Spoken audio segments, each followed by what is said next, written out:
This crucial part of the season, Manchester United have lost some of their most important players to injury. Marcus Rashford possibly out for still another couple of games in their Europa League tie last night against Sevilla. They also lost Lisandro Martinez, who has been such a key player for them, and that looks like it's going to be a long-term injury. How worrying is this for Man United? It's worrying as far as I'm concerned because they failed to win 3 of their last 4 away games. At home, they've been terrific. I 25 unbeaten at Old Trafford now. Yeah, it's been a fantastic run going back to Sociedad in October. But I think as far as away from home is concerned, I give Nottingham Forest a squeak in this game for precisely that reason. I don't know how they're going to set up. They go to Sevilla next week. On paper, you would say that they've got the better players, but again, Sevilla at home will fancy their chances. They've won this 6 out of the last 10 years, and I just think that these injuries could derail their season because the goal they conceded in the Europa League on Thursday night, I don't think they concede it if either Varane or Martinez are playing because of their authority. Would you agree? Yeah, I'd agree. I think Varane, Martinez become very, very influential for them, haven't they? Harry Maguire's not been playing as much, so the pressure's back on him. We know he's had a lot of criticism, so he possibly will feel that more than if he'd been playing on a regular basis. I think the substitutions against Sevilla, 60th minute, taking off your key men, probably cost them that game. So on the positive side for Man United, those guys will be fresh. I think he took off Bruno, Martial, and I can't remember the other one was, but it's Anthony, that's it. So if these guys are a bit fresher, it's probably not great for Nottingham Forest. See, the thing is, if I'm... and I was watching on Thursday night, and I come in here, stats and numbers. I looked at Maguire and I just thought, this guy just cannot catch a break. You know, he tries for his life and he's working incredibly hard. He can do nothing about the header that comes in, ricochets off his head and goes into the back of the net. What he's got to just keep doing is play his way through it. Eventually, he will get through this nightmare run of form. But there is a good player there, and maybe his confidence will start to come back. I just fear that he might get targeted by more pacey players who will take advantage of the fact that he isn't the quickest, and that's why I think the next couple of games could be quite tough for him. Can I ask from a defensive perspective as well, the sort of mental impact that it has on, say, if, for example, Martinez and Varane are both out for the next few games, having a different pairing at centre-half, what's going through your mind at that point if you're the player to come in? Does it put extra pressure on you? If they've been doing well, then 100%, yeah. Centre-back partnerships are so important, and you get used to playing with certain players because you know where they're going to be, where you need to be, and it's the same with the centre-back and full-back. But I think an experienced player like Harry Maguire, an international, he would have been preparing right for that moment to come. And if his mindset is right, I'm going to grab this opportunity, he'll be absolutely fine. And I think with the number of games that he's played, the experience that he's got, I think he'll be okay. Because it's a bit like pundit. The more games you play, the more punditry you do, the more stats you know. There you go. A bit of work to do on that front. Let's talk about Man United's goal scoring as well, because we saw Anthony Martial. Everyone was wondering who was going to step up in Marcus Rashford's absence. He didn't score last night, but he was absolutely brilliant in the 63 minutes that he played. Yeah, he was. I mean, Sabitzer has scored a goal, and he'll be key as well. They've got Eriksson, who knows where the goal is as well. But Martial, he's taking his opportunity. He looks hungry. He looks sharp. He looks focused. And the confidence looks to be coming back. I mean, listen, 28 goals for Marcus Rashford. He could probably score if his eyes were closed and his hands were tied behind his back and his legs were tied together. He's that confident. But I think as far as Martial is concerned, there was enough against Sevilla to suggest that he is somebody who's going to take responsibility. Anthony wants to be able to take responsibility as well. I'd like to maybe see Anthony cut out some of the histrionics and some of the, scrapes that he gets into, because when he focuses, there's a real player there. But I think there is the personnel to maybe step up and take advantage and possibly shoot United's way out of defensive trouble. Well, Nottingham Forest may see this as an opportunity, actually, Zesh, with all the injuries that Manchester United are facing at the moment, to get some points, especially at home, because their home versus away record in the Premier League, there's a stark contrast, and they've been very good at home. Yeah, it's a tough ground to go to as well. Nottingham Forest, obviously a lot of history there. But if they can stay in the game, so can make a good start, keep a clean sheet for as long as possible, then I think they can score a goal. If they concede an early goal, then I do fear, because I believe the defensive record is not great. So it's about, you're at home, yeah, I get that, but staying in the game for as long as you can, getting a solid base, and then relying on, your more attacking players to come up trumps for you. Does it feel like Forest are a team that have run out of steam for you, Darren? Because they've not won in their last 9 matches now. Does it look inevitable for them? Not really. I've always said this fight against relegation is one giant game of snakes and ladders, and it really does depend on who plays where on what week. As we've seen from the graphic, at home Forest are strong. They've conceded half the goals that they've conceded away from home. If the fixtures fall their way, they could yet get out of it. Even Southampton, they don't look great, but they're not cut adrift. I think this fight against relegation could go to the final couple of... Well, both teams fighting for a place in Europe, as are Manchester United.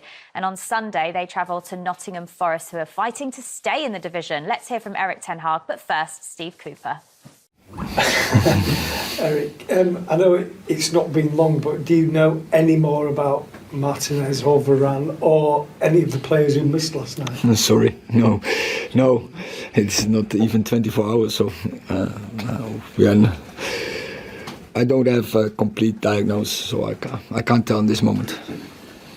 You already said that Varane and Martinez won't play this weekend, so how much faith do you have in Maguire, and how much faith do you have in Lindelof?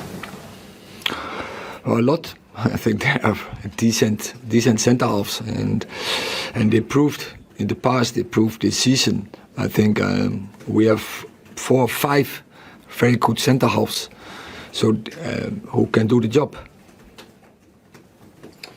Simon Page. Are there any players that you think will be available tomorrow that were perhaps missing? A McTominay or a Luke Shaw, perhaps? For Sunday? Yeah, could be. But we have to see. We have now 2 sessions to go, training. So I don't know by now, but can be that Scott and Luke return in the squad, but not sure. Obviously, a lot happened last night, and a lot of the post-match was focused on the injuries and the way it ended. Kind of got overlooked how well Anthony Martial started, held up the ball and things. Were you pleased with his performance? Oh, I think when you see first half, I think we were in a really good shape. Aaron Wan-Bissaka played very well. Anthony Dos Santos played very well. Marcel Sabitzer played really well. Bruno played very good. And Anton Martial as well. Of course, also Rafa and Dicha. So there were many positives about yesterday's game. Richard. Erik, how difficult is it for you as manager at this stage of the season? You've got 11 games for sure that you've still got to play, possibly 13, 14 in space of 7 or 8 weeks. You've got injuries to deal with as well. Is there any way in which you can rotate the squad, or do you just have to go with what you've got each game? But we have depth in the squad. We have to use the squad. So that's also what we did yesterday. In the meantime, you have to win games. So also you need a tactical approach to win the games. But I think we have good players, and when we have problems, so injuries, suspension, we have depth in the squad.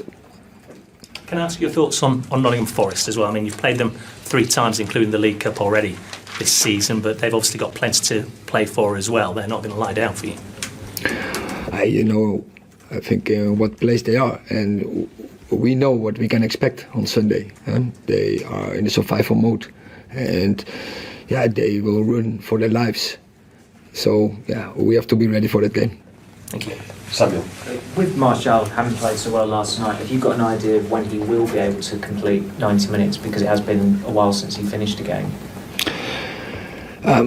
So maybe he can, but it's a risk, and we can't take that risk in this moment because we don't have so many options in the front line with Rashford injured, with Garnacho injured. We don't have so many options there. We have to be careful, and also in individual prospect that we know when there's coming a lot of load, yeah, then he gets injured. So we have to build it, and especially when the games coming quick after each other, the recovery time is less. We have to take that also in mind. Yeah, and we have to manage that very, very good and very careful. And I know, at the risk of looking ahead to next week, that Harry Maguire suspended for the Brighton game. Is that going to have a bearing on your selection for the upcoming games, and that you may not be able to risk certain players who will definitely be available for Brighton? Oh, we have to take that in mind as well, of course.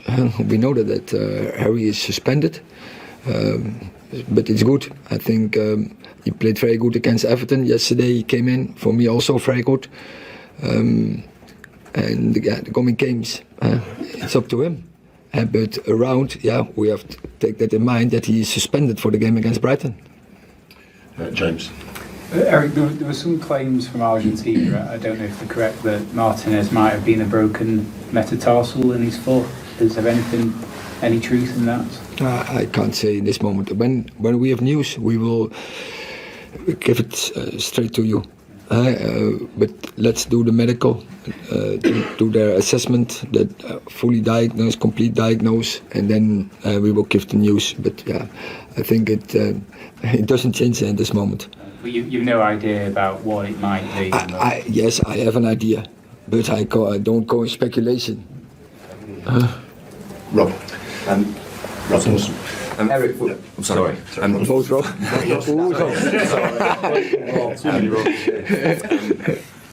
We've got to give more, and that's where we're at. You know, we are we had a long wait since Villa to this game on the weekend. Still a couple of days, but it's one that I know that the guys are determined to do well in, and that's all we can do is prepare as best we can, and like I said, really back ourselves to give everything we can to get the result that we all want, everybody wants. Welcome Manchester United News Channel, the home of Red Devils fans. According to Feyenoord's specialist website 1908, KCU has admirers at Old Trafford. Kieft, a PSV Eindhoven legend, wonders if Old Trafford is a step too big for a 22-year-old still in the early days of his career. But KCU, he adds, would struggle to rebuff Ten Hag's advances if United step up their interest in the coming weeks or months. Of course, you don't say no to Manchester United, Kieft tells Veronica Inside. But I would rather go to a club like Brighton. I think United are still a bit too ambitious at this stage of his career. According to Veronica Inside presenter Wilfred Genet, Eredivisie leaders Feyenoord want up to £40 million for a man who rose through the ranks at De Kuip, evolving from an attacking midfielder into one of Europe's most promising deep-lying playmakers under Arne Slot. I think that is a lot of money, Kieft adds. But these kinds of amounts are paid nowadays in England. Subscribe to our channel and activate the bell so you don't miss any news.